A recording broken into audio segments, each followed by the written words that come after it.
menyaksikan persaingan kedua saingan Piala FA Malaysia 2022. Persaingan yang membabitkan Perak dan Penang. Jadi ini bakal menjadi pertembungan ke-7 membabitkan kedua pasukan dalam semua kejohanan sejak tahun 2016. Dengan pertembungan terakhir untuk kedua pasukan adalah Nazil dan Naziran Aziz dengan formasi 4-2-3-1 dari Yusri Celah menurunkan penjaga gol Syazwan Sazani, K. Pavitran, Hakim Maisa, Akil Hilman, Daus Sayadi, dan tiada pertukaran dari perlawanan terakhir ketika mereka menumpaskan skuad projek FM MSN dengan Akil Hilman masih lagi diletakkan selaku watak utama di bahagian serangan. Manakala untuk Mazhar Azwira 4-1-4-1 menjadi pilihannya dengan ada 6 pertukaran dari perlawanan terakhir dengan pemain-pemain seperti Hafizul Hakim, Sukri Hamid, Daniel Ashraf, Casagrande, Fairuz Zakaria dan Azmi Muslim yang diletakkan selaku kapten pasukan berada di mulut Abdul Rahman Wahab untuk memulakan aksi dari kiri ke kanan sekalian. Penang memulakan aksi di separuh masa pertama. Dan terus saja dapat pada Hilal dengan satu percubaan awal dari luar. Dari Hilal, masuk jaringan seawal minit ke pertama ini dari Hilal El Helwi yang terus memberikan sesuatu yang indah untuk penyokong-penyokong Penang dengan rembatan dari luar kotak penalti. Terus sahaja menewaskan Syazwan Sazani untuk kelebihan di awal permainan. Kan kali ini menerusi Firdaus Sayadi. Akan dari Akil pula kurang baik, dirampas kuasanya oleh Penang. Satu hantaran lolos sekali lagi mencari larian T. Sarabanan di sebelah kiri. Nunggu rakan di bahagian kotak penalti. Ada larian yang baik dari Hilal dan terus saja melibatkan lantunan yang begitu. Sementara satuan kesilapan yang menyaksikan jaringan gol sendiri dari Aiman Khairul yang terus saja masuk ke dalam gawang gol setelah satu hantaran yang dilakukan oleh Hilal saya kira sebentar tadi, dan ianya singgah ke kaki Aiman Khairul untuk meletakkan bola tersebut ke dalam gawang gol. Ya, di sini kita satu hantaran yang dilakukan oleh Hilal mencari Daniel Ashraf. Bersaja dimainkan satu hantaran dari Daniel Ashraf melepaskan satu rempatan menggunakan outside. Lintang keluarkan oleh Azmi Muslim. Satu percubaan meliara dari Akmal Azim.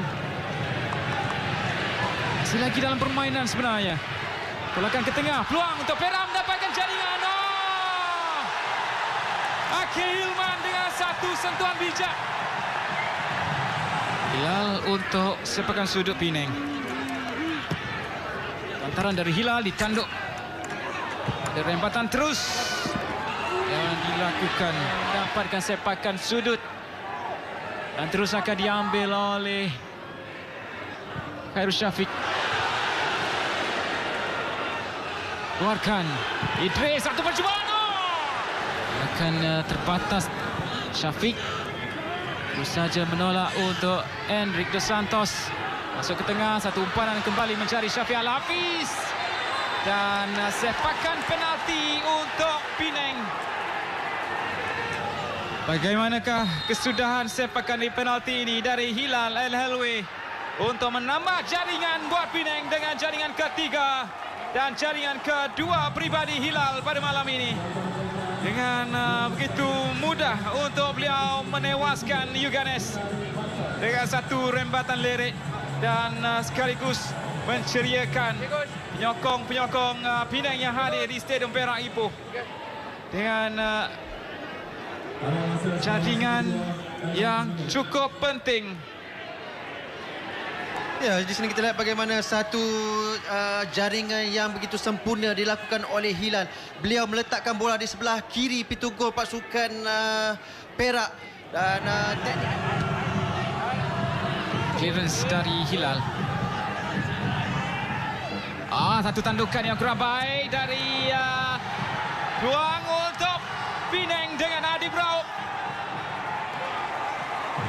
Jadi duri dalam daging untuk Penang. Kepulangannya ke Ipoh menjadi duka buat Perak setelah kesilapan mudah dari Idris.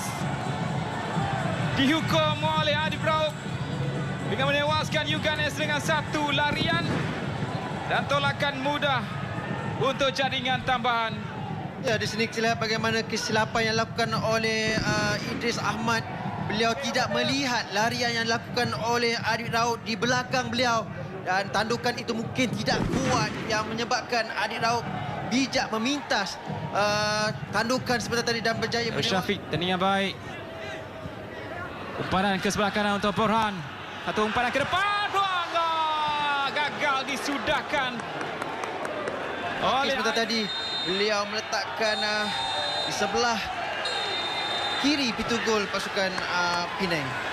Jadi taman aksi di Stadium Perak Ipoh dengan menyaksikan kemenangan mutlak menjadi milik pasukan pelawat setelah Perak gagal